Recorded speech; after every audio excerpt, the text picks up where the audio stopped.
Ever since we were kids, we were told to rely on the food pyramid to tell us how much of each food group we were supposed to eat in order to lead healthy lives. But as it turns out, there wasn't really a whole lot of science backing that up.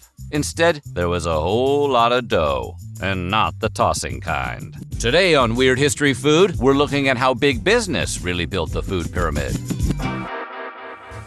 But before we get started, be sure to subscribe to the Weird History Food channel. And let us know in the comments below what other corporate conspiracies you would like to hear about. Okay, time to decipher these American food hieroglyphs. In the mid-1800s, Wilbur Olin Atwater was a revolutionary nutritionist. He earned his PhD in agricultural chemistry from Yale University, and his thesis on maize was the first ever modern chemical analysis of a food to be performed in the United States. It was pretty amazing.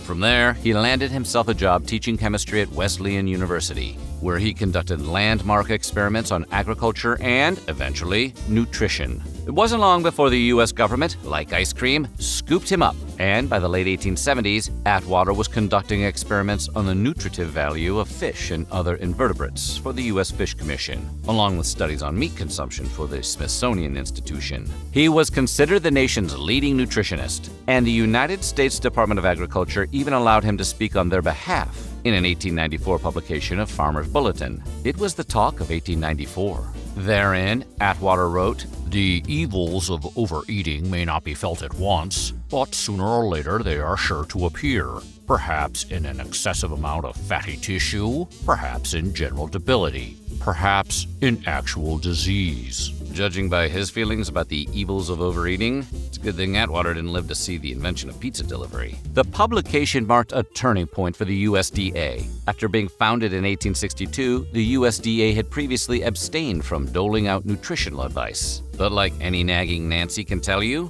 once you start giving out advice, it can be hard to know when to stop. Just 2 years later, Atwater would go on to publish his magnum opus, The Chemical Composition of American Food Materials. Everyone remembers where they were the day that book dropped. This nutritional guide documented the fuel value, or caloric content, of everyday foods, along with their fat, carb, and protein contents. However, scientists at the time didn't have a good grasp on exactly how vitamins and minerals affected the body, and so they were left out of Atwater's guide altogether. Regardless, Atwater's guide would act as the primary handbook for the USDA's recommendations for decades to come. In other words, a single man was dictating the government's position on nutrition. That is, until the food rationing of World War II.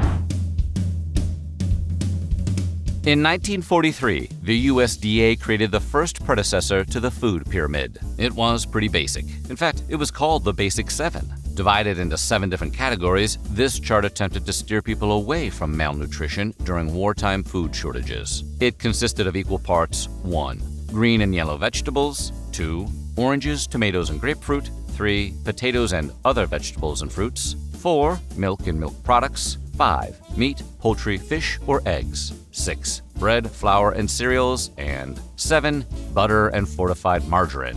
That's the most powerful margarine. In addition, they also included a disclaimer that invited citizens to eat any other foods you want, which seems like it negates the entire purpose of the wheel. Guess you could fling it around with your friends or something. At the time, nutritionists criticized the wheel for giving each category equal space on the wheel, making it look like 1/7 of a person's diet should be entirely butter. Wait, it's not supposed to be? Still, varieties of fresh produce appeared in 3 of the basic 7 groups, and noticeably, bread, flour, and cereals only appeared in 1. 13 years later, the USDA would update their guidelines for the post-war era. Still trying to fight off malnutrition, they came up with the Daily Food Guide for Thrifty Families, which at this time consisted of just 4 basic groups. Vegetables and meats would get a visual bump, taking up more space on the chart than the milk and bread categories, while, tragically, butter and margarine melted off the chart completely. The Daily Food Guide was only meant to show the minimum amount of each category that a person should eat in one day. It wasn't until 1980 that the USDA fully matured into its nagging Nancy stage. While early nutritional guides fixated on solving malnutrition and keeping people from starvation, America began to face an all-new problem as the 50s turned into the 60s. People were putting on too much weight, and the government needed to put a stop to it. As concerns around both obesity and dietary-related cancers grew into the 1970s, the USDA came under pressure to be more specific with their dietary guidelines and to tell people exactly what they should and should not eat. So, in 1980, they released the Food Wheel, their first stab at spelling out the precise portions of which foods a person should consume on any given day. Under the new guidelines, vegetables were suddenly on the outs, and breads and grains rose in prominence. The USDA suggested that veggies should make up 20% of a person's diet, while breads and grains should make up closer to 40%. All the while, both the recommended meat and fruit intake fell to a mere 10% each. It was a carb lover's dream, but a dietitian's nightmare. So, what happened? In the 1970s, there was an indiscriminate push against fat. Without any substantial scientific evidence, many came to believe that all fats were bad and all complex carbs were good. What's more, they thought that replacing meat and dairy with bread and cereal was the best move you could make if you wanted to live into an old age. They didn't discriminate between the healthy fats that lower cholesterol and the unhealthy fats that give you heart disease. So they threw their fat baby out with its fatty bathwater, and they ditched fats altogether. At the time, though, scientists were already aware of distinctions between different types of fats. Research had been conducted in the 60s and 70s that demonstrated the nutritional disparities between consuming saturated and unsaturated fats. And it was common knowledge among nutritionists that there were distinct differences between the two. These in-the-know nutritionists likewise sounded the alarm on the impending health catastrophe that inflating these two fats would cause. But their warnings went unheard. The argument was that it was better to give the public a simple, easy-to-follow guide than to weigh a guideline down with nuances. Therefore, all fat must be labeled bad, because they believed the average citizen wouldn't be able to understand that there were different kinds of fat. Consumers believed the message, and they sought out as many low-fat and zero-fat products as they could find, ignoring other vital factors in the process, like sugar content. The food industry responded, and they began to sell all sorts of low-fat or zero-fat cookies, chips, and other junk foods, making up for the loss of flavor from the loss of fat by adding in sucrose and high-fructose corn syrup.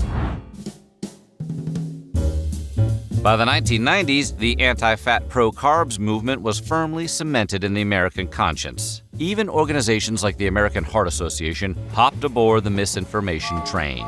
They advocated for limiting fat-based caloric intake to 30% of one's daily diet, while increasing the number of calories individuals got from carbs to make up for it. According to Scientific American, however, this 30% figure, which became standard nutritional guidance for well over a decade to come, was based on no long-term studies and was instead built off of several Surgeon General, National Research Council, and Dietary Guidelines Advisory Committee reports. Likewise, studies of the early 1990s showed that replacing calories from saturated fats with calories from carbohydrates did nothing to reduce the risk of heart disease. And replacing calories from unsaturated fats proved to be an even worse catastrophe. Cutting out unsaturated fats and replacing them with carbs both increased the risk of heart disease and increased rates of obesity. However, none of this stopped the government from moving full steam ahead with even more recommendations. And in 1992, the USDA unveiled their first ever food guideline pyramid. At the pyramid's pinnacle, with a disclaimer of use sparingly,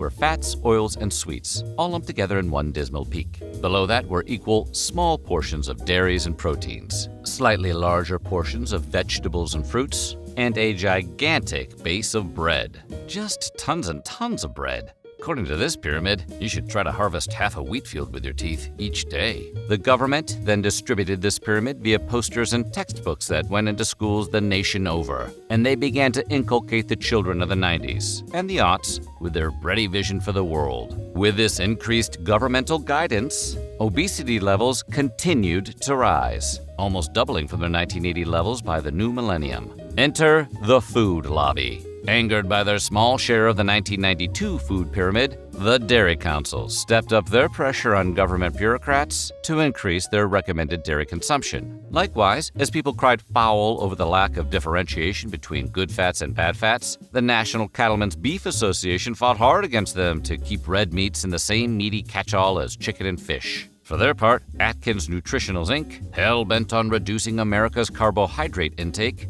began to pour money into campaigns that would reduce the USDA's future CARB guidelines. Against them, though, were the American Millers Association, who wanted to keep starchy potatoes in with the rest of the vegetable category. In 2005, with all of this outside pressure and with money being thrown in every direction, the USDA tried again. They created the all-new MyPyramid Food Guidance System, an aesthetically vague rendition of their 1992 pyramid, but one that included a little guy walking up the side to encourage people to exercise. This new pyramid, while still pushing people to gorge themselves on bread, encouraged the consumption of whole grains instead of processed grains. What's more, it pushed dairy to a whopping 23% share of the new dietary guidelines, doubling what they'd recommended just 13 years prior, and raising questions over the food lobby's influence on the guidelines. MyPyramid also replaced the previously vague recommended servings with actual ounce and cup recommendations for each of its 6 categories. And it likewise associated each of these categories with 6 themes for everyone to remember: personalization, gradual improvement, physical activity, variety, moderation, and proportionality.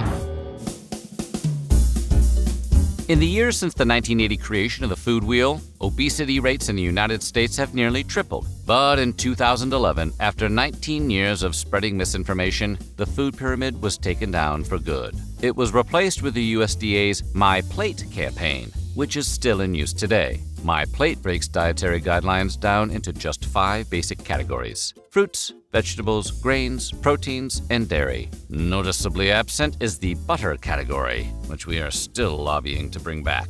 Reversing their 2005 decision to encourage milk consumption, dairy now takes up the smallest visual portion of the 5. Still, according to the USDA, MyPlate isn't actually meant to give specific one-size-fits-all dietary guidelines, but to serve as a reminder for healthy eating. But if you do want dietary guidelines, the USDA releases a new set of them every few years. Their Dietary Guidelines for Americans 2020 to 2025 is the most recent edition. However, since the 2010 Supreme Court decision on Citizens United, food industry lobbyists have been able to spend busloads of money on political campaigns, further influencing the ways the USDA conducts its business, including how they set their guidelines. For example, when the USDA released its dietary guidelines for Americans in 2015, it promoted levels of dairy and red meat consumption that alarmed many nutrition experts, including some the government had hired to create the guidelines. In fact, the guidelines flat out contradicted some of the information in the report from the Dietary Guidelines Advisory Committee,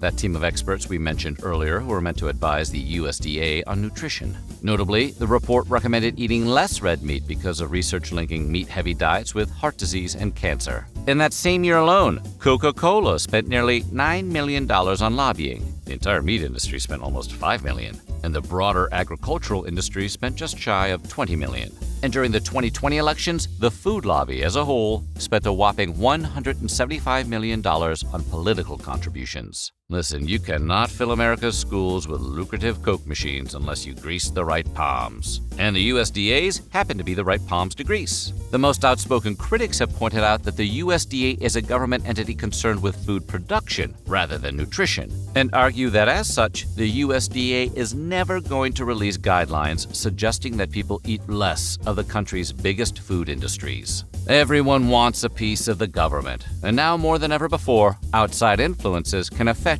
future USDA guidance. So, before swallowing the government's recommendations on what to put in our mouths, we may want to chew on who is behind those recommendations. So what do you think? Do you follow the food pyramid? Let us know in the comments below, and while you're at it, check out some of these other videos from our Weird History Food.